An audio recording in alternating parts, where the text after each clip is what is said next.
बहुत अदब के साथ आप तमाम की तरफ से, मैं अपनी तरफ से, मुंतजिमा कमेटी की तरफ से सदर बावकार की खिदमत में पहुँचता हूँ कि हजरत तशरीफ़ लाए और अपना सदारती खुतबे के साथ, सदारती तकरीर के साथ आज के इस मजलिस के इख्तिताम के साथ साथ दुआ भी पेश फरमाएँ। और जो लोग बाहर हैं वो अंदर तशरीफ़ ले आए। सदर बावकार हमारे दरमियान डाइस पर मौजूद है हजरत मौलाना रमजान अली साहब कासमी, सदर जमीयत उलमा सुपौल, इंशाअल्लाह तकरीर से मात। जब सर में हवाए ताअत थी, सर सब्ज़ो शजर उम्मीद का था, जब सरसरे इसियां चलने लगी, इस पेड़ ने फलना छोड़ दिया। अल्लाह के राह अब भी हैं खुले, आसारों निशां सब जाहिर है, अल्लाह के बंदों ने लेकिन इस राह पे चलना छोड़ दिया। बिरादरान मुहतरम,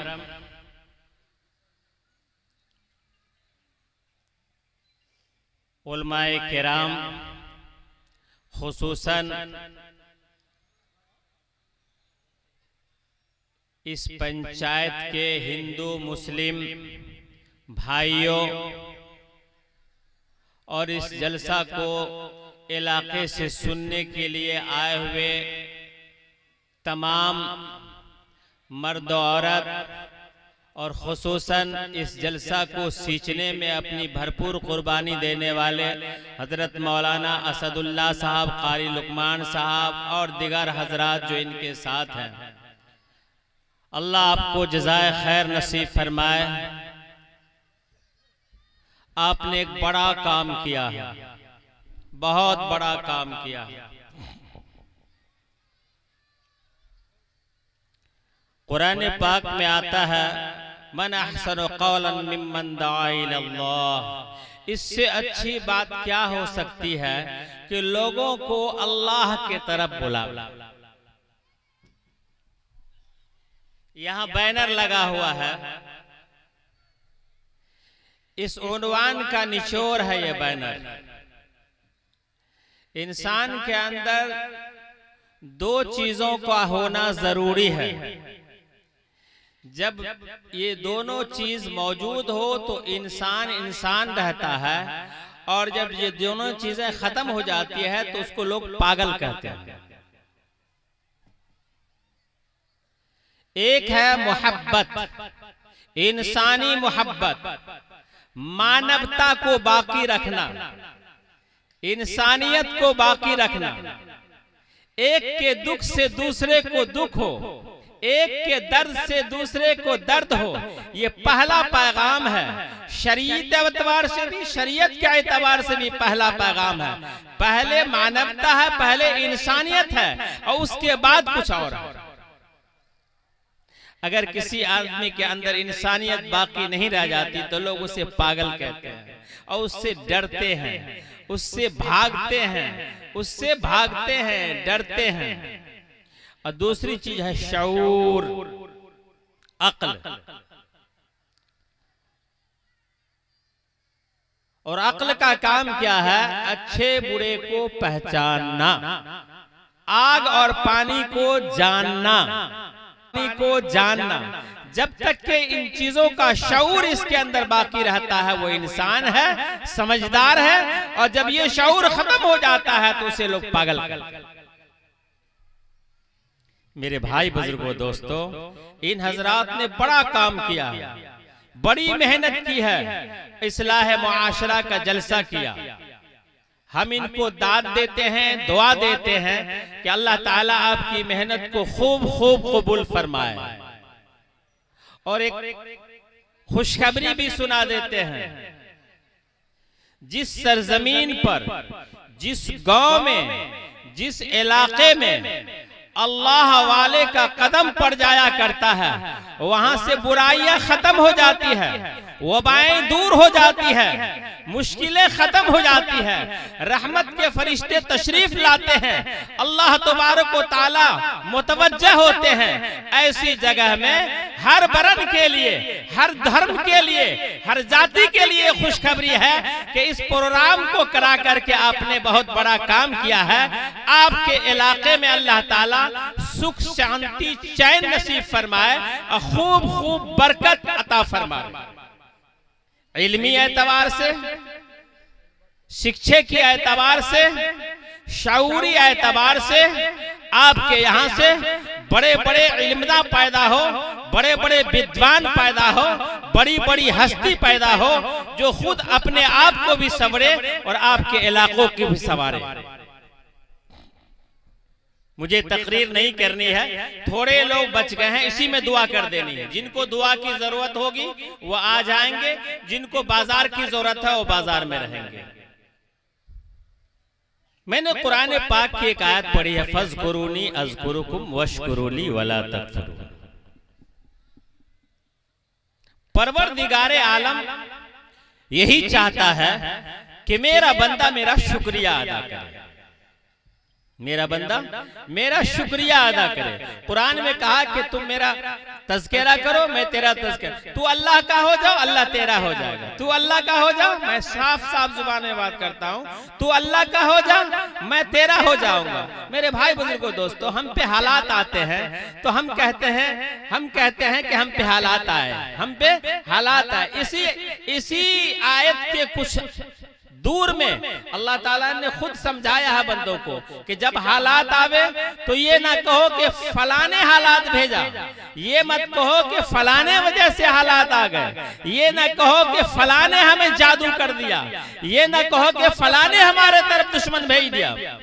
अल्लज़ीना इज़ा असाबतहुम मुसीबह क़ालू इन्ना लिल्लाहि व इन्ना इलैहि राजिऊन। जब तुम पे मुसीबत आवे तो ये कहो कि इन मुसीबतों को भेजने वाला अल्लाह है, और फिर इस मुसीबत को दूर करने वाला भी अल्लाह। बातें बहुत सारी हैं जो रात से कल से आप सुन रहे हैं, मुझे तकरीर नहीं करनी है, बातें बहुत सारी आई हैं। अल्लाह ताला का शुक्रिया अदा कीजिए। पहला शुक्रिया क्या है कि अल्लाह ने आपको इंसान बनाया, जानवर नहीं बनाया। इंसान के तरह रहना है, जानवर के तरह नहीं रहना है। इंसान का तकाजा है कि मेल मोहब्बत से रहे, लड़ाई झगड़ा ना करे।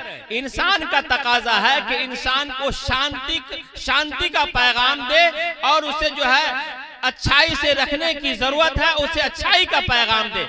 आग लगाने का काम ना करे माहौल में। मैं इशारा कर रहा हूं, अल्लाह ने यह एहसान फरमाया है कि आप इंसान हैं, इंसान के तरह रहिए। दूसरा काम यह है कि अल्लाह ने आपको मुसलमान बनाया है, मुसलमान के तरह रहिए। आपकी आबादी में मस्जिद में अजान होती है, आप खाली हैं, माँ और बहनें नमाज नहीं पढ़ती है, हम नमाज नहीं पढ़ते हैं।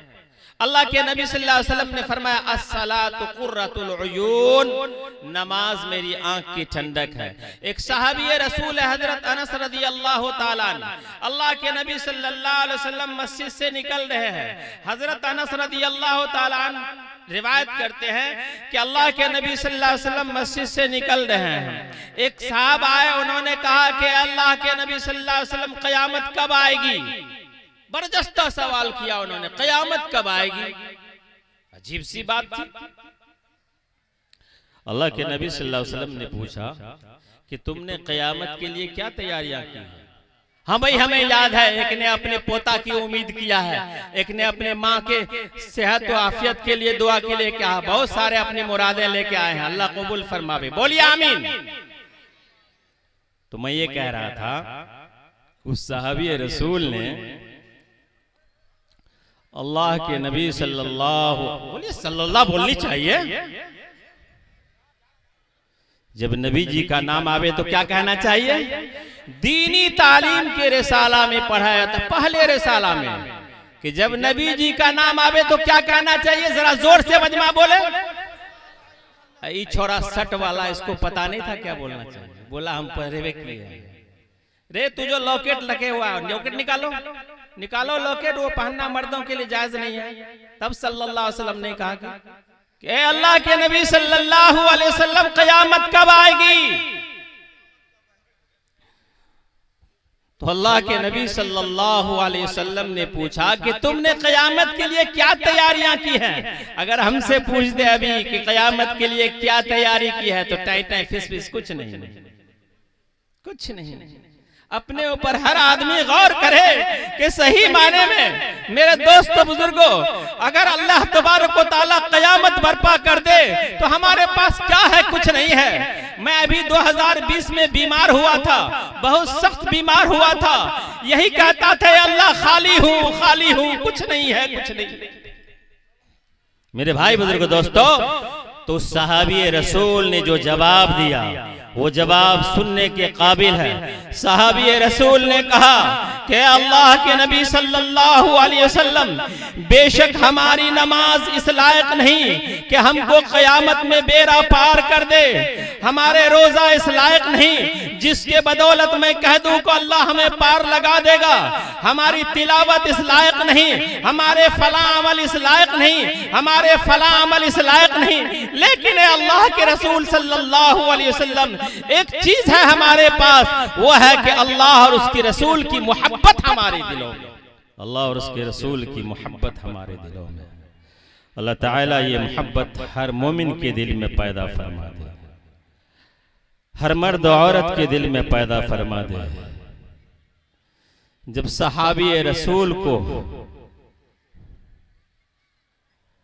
सुना अल्लाह के नबी सल्लल्लाहु अलैहि वसल्लम ने, तो फरमाया अल्लाह के नबी सल्लल्लाहु अलैहि वसल्लम ने कि कल क़यामत के दिन अल्लाह तबारक ताला उसको उसी के साथ रखेगा जिसके साथ वो दुनिया में मोहब्बत रखता था। मेरे भाई बुजुर्गों दोस्तों, रसूल की मोहब्बत से हमारे दिल को माला माल फरमा दे। खुदा की कसम, जब सहाबा किराम ने अल्लाह के नबी से मोहब्बत किया, जब सहाबा किराम ने अल्लाह के नबी से मोहब्बत किया तो अपने माल को लुटाना आसान हो गया। हजरत अबू बकर सिद्दीक रदियल्लाहु ताला बड़े मालदार थे, बड़ी आमदनी वाले थे, मालदार नहीं थे, आमदनी वाले थे। इनमें भी जिसको किसी को अल्लाह ने आमदनी का जरिया दिया है, आप उससे भलाई फैलाइएगा, बुराई ना फैलाइएगा। कहीं बाप दादा का बदला नहीं, बाप दादा का बदला नहीं। देहात में एक बात आ गई है, अल्लाह ताला ये तो नक्शा बनाया है, कभी कोई नीचे होता है, कोई कभी ऊपर होता है। अगर किसी को अल्लाह ने वक्त के लिहाज से ऊपर कर दिया तो अपना सारा सरमाया, जो लोग पुराने थे जिनके खेत में इनके बाप दादा ने काम किया था, मोहब्बत से काम किया था, गुजारा किया था, आज सारी रकम और सारे हुनर को उनको बर्बाद करने में लगा दिया था। हरगिज नहीं। अल्लाह ने जो नेमत दिया है उसको शुक्रिया अदा कीजिए। हजरत अबू बकर सिद्दीक रदियल्लाहु ताला अन्हु दिन रात आपकी खुशनौदी के लिए, अल्लाह और उसके रसूल की खुशनौदी के लिए अपने माल को खर्च करते थे। याद रखिए, आप भी वादा करके जाइए कि हम भी अपने माल को अल्लाह की खुशनौदी और अल्लाह के रसूल की खुशनौदी में खर्च करेंगे इंशाअल्लाह। एक दफा का वाकया है, हजरत अबू बकर सिद्दीक रदियल्लाहु ताला अन्हु भूखे हैं। क्या है? भूखे हैं। आपका एक गुलाम है, वो गुलाम कुछ ला करके आपको खाने के लिए दिया, भूख की शिद्दत थी, खाने के लिए दिया, आपने खा लिया। उसके बाद पूछा कि ये माल कहां से लाया, ये माल कहां से लाया? गुलाम ने बताया कि ऐ मेरे आका, मैं इस्लाम से कबल कुहानत किया करता था, झाड़ फूक किया करता था। याद रखो, कुरान शरीफ के आयतों के जरिए से, अहादीस के झैल में शरई नुक्ते नजर से झाड़ फूक करना उस लिहाज से जितना अल्लाह के नबी ने इजाजत दिया है इतना तो जायज है, इसके अलावा झाड़ फूक करना नाजायज है। हमारे इलाके में ये भी रिवाज पड़ा हुआ है, गैर मुस्लिम भाइयों का इलाका है, बाजे दफा ला इल्मी में हम शिर्क कर गुजरते हैं। अगर किसी ने कह दिया कि आपको इस बीमारी से खुलासी पाने के लिए फला फला काम करना पड़ेगा, हत्ता के पूजा पाठ करना पड़ेगा, तो हम उसको भी कर लेते हैं। याद रखिएगा, ईमान बड़ी कीमती दौलत है, ईमान को बचाइए। तो मैं ये कह रहा था कि आपके गुलाम ने कहा कि मैं इससे पहले झाड़ फूक किया था, उस तरफ जाना हुआ तो उसने हमको इसके बदले में कुछ दे दिया, वो ला करके मैं आपको हदिया पेश किया हूँ। हजरत अबू बकर सिद्दीक रज़ी अल्लाह ताला अन्हु का ये वाक़या फ़ज़ाइल अमाल में मौजूद है। आपने पानी मंगाया, पानी पिया और हाथ डाल करके उल्टी किया।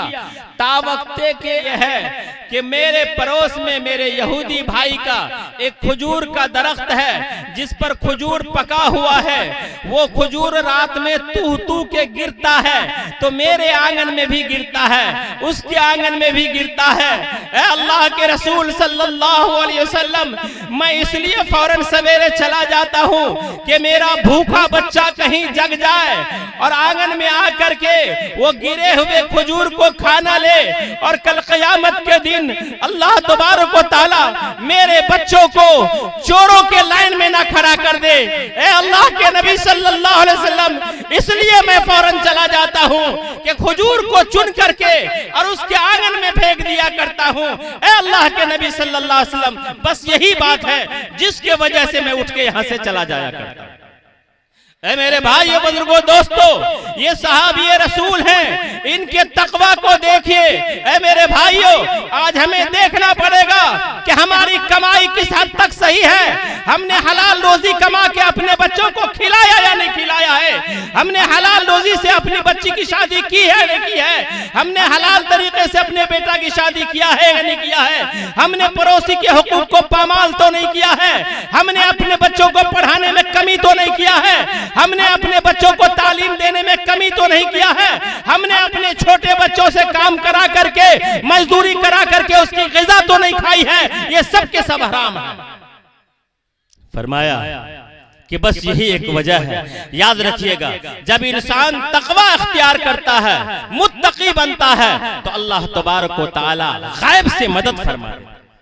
इनके तकवे की बदौलत हजरत अबू बकर सिद्दीक रज़ी अल्लाह ताला अन्हु इस वाक़या को जो सुने तो वहां से उठ खड़े होते हैं, उस यहूदी के घर जाते हैं और कहते हैं कि बताओ आपके इस दरख्त की कितनी कीमत है, आपसे हम मोल लेना चाहते हैं, आपसे हम खरीदना चाहते हैं। उन्होंने हजरत अबू बकर सिद्दीक रज़ी अल्लाह ताला अन्हु ने उस दरख्त को, उस खजूर के गाछ को खरीदा और ये खजूर का गाछ खरीद करके फल समेत अबू दुजाना को हदिया कर देते हैं कि अबू दुजाना, अब ये जिससे तुम बचा करते थे, अब ये पूरे के पूरे तुम लो, ये तुम्हारे बच्चे सैर होकर के खाते रहेंगे।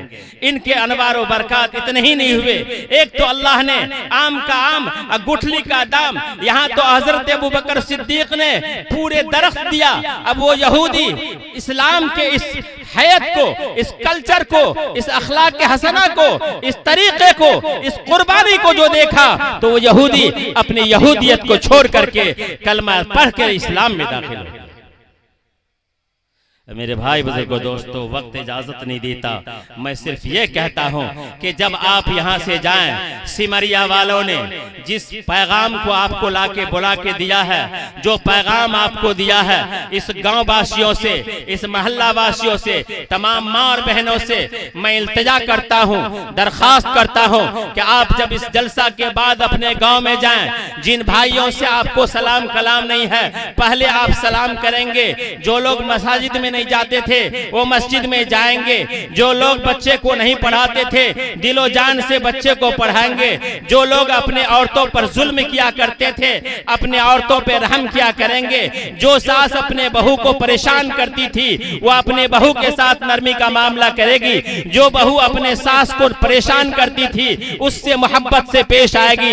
यही इस्लाम का पैगाम है, यही हमारा पैगाम है, यही सबका पैगाम है। इसी के अंदर अमन, चैन, शान, क्या कहते, चैन, सब कुछ इसी में बाकी है। जो पैगाम अल्लाह के नबी सल्लल्लाहु अलैहि वसल्लम ने दिया था वो यही दिया था। इरादा आखिरी हज का किया, सन 10 में हजरत ने वहीं पर आखिरी खुतबा दिया फखरे रिसालत ने कि अब मैं जल्द ही अपने खुदा के पास जाने वाला हूँ, तुम्हारे वास्ते कुरान और सुन्नत छोड़े जाता हूँ। अमल करते रहे अगर तुम सब हुक्मे पैगंबर पर तो आखिरत में जा मिलोगे मुझसे हौज़े कौसर पर। न हरगिज़ भूलना आपस में भाई भाई हो, करो वो काम जिसमें दीन और दुनिया की भलाई।